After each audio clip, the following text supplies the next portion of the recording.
being weird, talking about being brave enough to be your own weird, whatever that means to you, instead of blending in and being normal and going with the flow. Oh, and I happen to be a coach as well. So today I thought I would talk about something that's really meaningful to me. And if you're a people leader and you want to lower your stress and you want to delegate with more ease and more confidence, then I've got something for you today that I think you'll find valuable. You'll find helpful. And the gist is it's important to know your people and connect with their hearts. Connect with what their hearts are longing for. Connect that, so their heart, to any tasks, any projects, anything you need to get done. You see, in my experience, leaders don't connect the dots properly. Some leaders don't connect the dots properly, and they're more frustrated. They feel more stressed out when they have to delegate something. And so I'm going to share with you something that I wrote this week.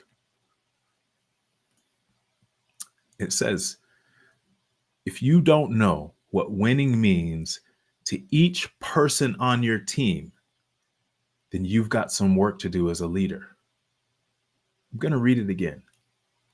If you don't know what winning looks like, what winning means to each person on your team, you've got some work to do.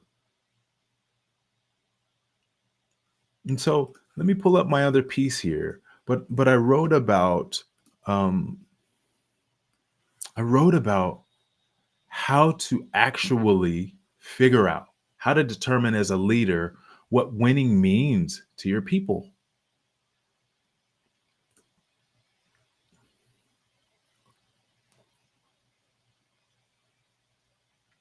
I'm going to get to it because I wrote this sort of mid-sized article, and in my experience, the people who take the time, the leaders who take the time to understand their people deeply, win more often.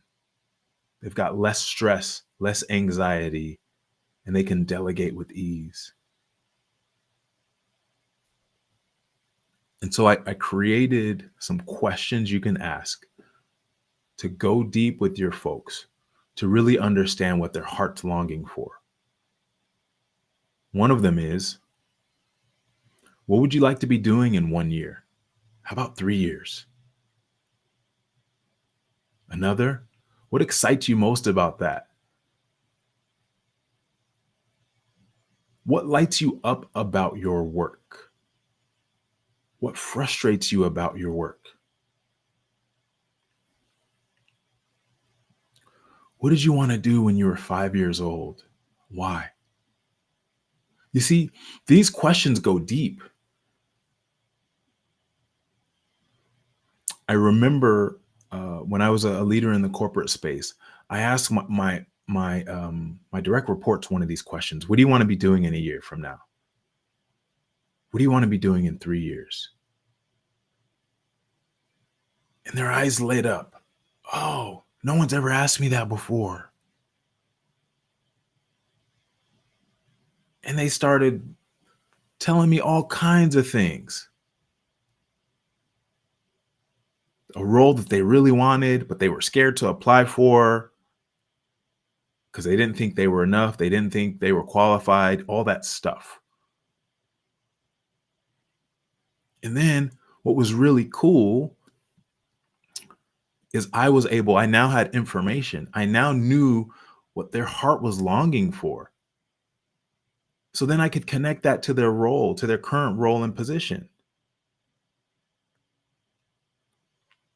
Hey, you want to do this other role over here? I'm going to connect you. I'm going to give you a project that will allow you to work with this person. Oh, now that we know you want to do this thing over here. What are the areas you need to develop? Where do you need to grow? Great. Let's create a plan to develop in that area for you. And I'd like for you to take on this project. And here's how that connects to the thing that you want, to the thing that you're longing for. I remember doing this exercise called the natural rewards. And what it was were all these little cards. And on these cards had different titles. Like one was, different words. One was like leadership, and it spoke to what leadership was. Another one was like, let's say, freedom, and it gave a short definition of what that was.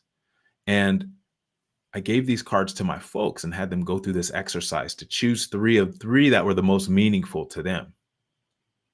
And now I had even more information and could give them projects that connected to those natural rewards, the things that lit them up naturally. And so for you as a leader, find out what lights up your people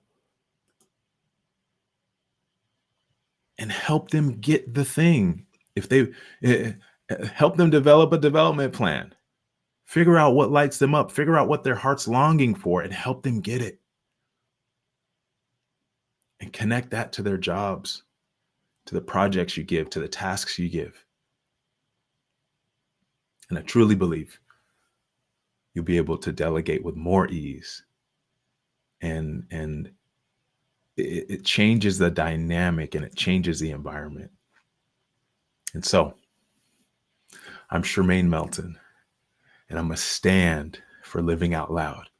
And I happen to be a coach as well. Hey, I want to thank you for joining. Thank you for listening, and we'll talk to you later. Take care.